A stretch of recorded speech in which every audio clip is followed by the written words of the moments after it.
وفين اليوم البطل قصة جديدة وفيديو جديد. الديب ويب هذاك العالم المظلم والمخفي في الانترنت اللي ما كيبانش في جوجل ولا في محركات البحث العادية. فيه بزاف ديال الاسرار والمخاطر اللي ما كيعرفهاش الناس. اليوم غادي نحكي لكم قصص حقيقية ومؤلمة على كيفاش كيستغل هذا العالم باش يوقعوا في جريمة التجارة بالبشر.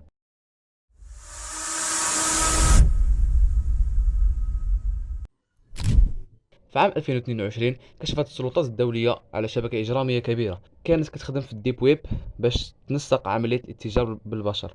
هاد الشبكة كانت كتستعمل تقنيات تشفير قوية وكتخلي الهوية ديالك مخفية باش يصعب على البوليس ولا السلطات يتبعوها. الشبكة كانت كتقلب على الفتيات والنساء من بلاد فقيرة وكتغريهم بوظائف مغربية في الخارج ولا فرص تعليمية زوينة. كيوقعوا معاهم في فخ كبير. الضحايا اللي باغيين يحسنوا حياتهم حتى كيجبروا راسهم في عالم مظلم من الاستغلال والمعاناة. منين كيتقبض عليهم كيتم حبسهم ونقلهم من بلاصه لبلاصه وكيتم عرضهم للبيع في مزادات سريه في الديب ويب. المشتركين كيتنافسوا على شراء هاد الضحايا بمبالغ كبيره بزاف. الشبكه كانت كتخدم بمنصات مشفره في الديب ويب وصعيب بزاف تعقبها، ولكن بفضل التعاون بين الدول وكذا استخدام تقنيات حديثه في تتبع الفلوس الرقميه وتحليل المعطيات، بداو البوليس كيحلوا الامور وكيتبعوا الخيوط. عملية المراقبة وتحقيقات كثيرة قادت السلطات لتحديد أماكن حجز الضحايا والأشخاص اللي خدامين في هذه الشبكة.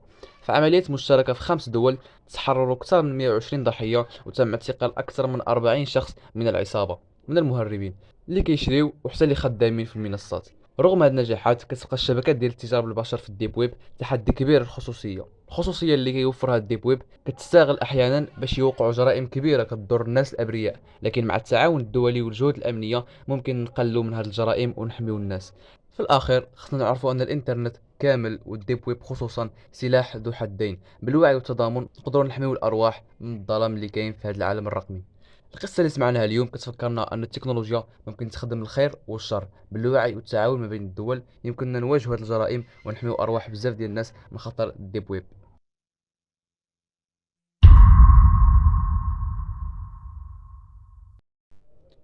من بعد ما وضحنا خطورة الإنترنت وخصوصا الديب ويب، هندخلوا في القصة الأولى ديالنا. هذا واحد السوق إلكتروني سري اسمه سليك رود اللي خرج في 2010 ودار ثورة كبيرة في عالم الديب ويب. هذا السوق كان كيبيع المخدرات، الأسلحة وكل شيء ممنوع بطريقة سرية باستخدام العملات الرقمية بحال البيتكوين. ولكن كيفاش قدر هذا السوق يبقى مستمر وكيفاش قدرت السلطات تطيح عليه؟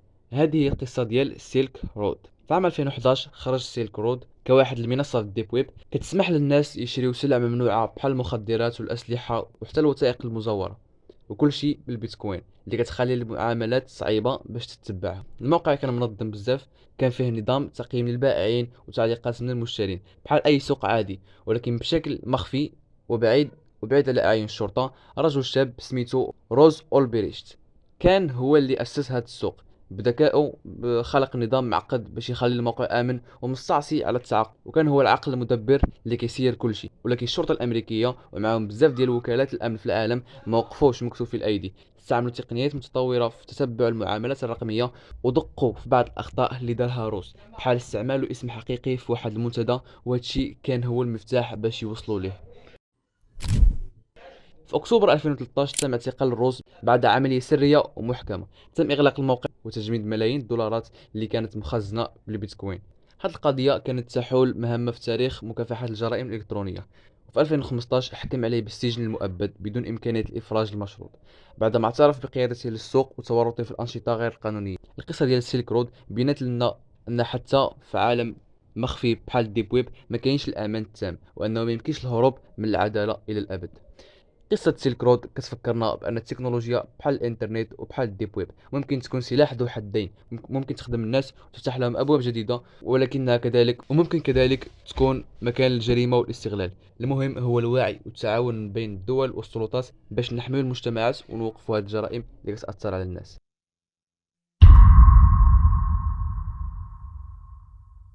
في هذه القصة غنحكيو على شبكة دولية كبيرة استغلت هذا العالم الرقمي باش تنسق عملياتها وتوقع ضحاياها.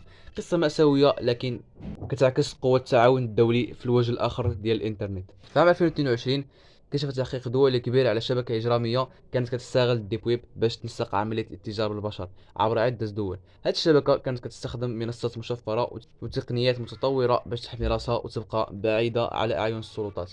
البداية كانت بتجنيد الفتيات والنساء من دول فقيرة كيغريهم بوظائف وفرص تعليمية خارج بلادهم. الضحايا كانوا كيصدقوا هذه الوعود، لكن ملي كيوصلوا كتبدا رحلة التعذيب والاستغلال. من بعد الشبكة كتبيع الضحايا في مزادات سرية في الديب ويب، والناس كيشريو ارواح بشريه مقابل مبالغ كبيره. لكن السلطات الامنيه في بزاف ديال الدول ما تسهلوش مع هذه الجريمه. بفضل تعاون دولي وبتقنيات تتبع العملات المشفره وتحليل البيانات الرقميه، تمكنوا من تحديد اماكن احتجاز الضحايا والاشخاص اللي كيديروا هذه الشبكه في عمليات مداهمه متزامنه عبر 5 دول. تحروا اكثر من 120 ضحيه وتم اعتقال اكثر من 40 شخص من مهربين مشترين وحتى قائمين على المنصات. هذه العمليه كانت نجاح كبير وكتبرز كيفاش التعاون الدولي والوعي الامني كيقدروا يوقفوا حتى اخطر الجرائم اللي كتخدم في الديب ويب. القصه ديال هذه الشبكه كتذكرنا بان عالم الديب ويب فيه الخير وفيه الشر، ولكن من الوعي والتنسيق بين الدول يمكننا نحاربوا الجرائم ونحميو الابرياء من الظلام الرقمي. ما تنساش ديروا جيم وتخليو شي ابوني وتهلاو.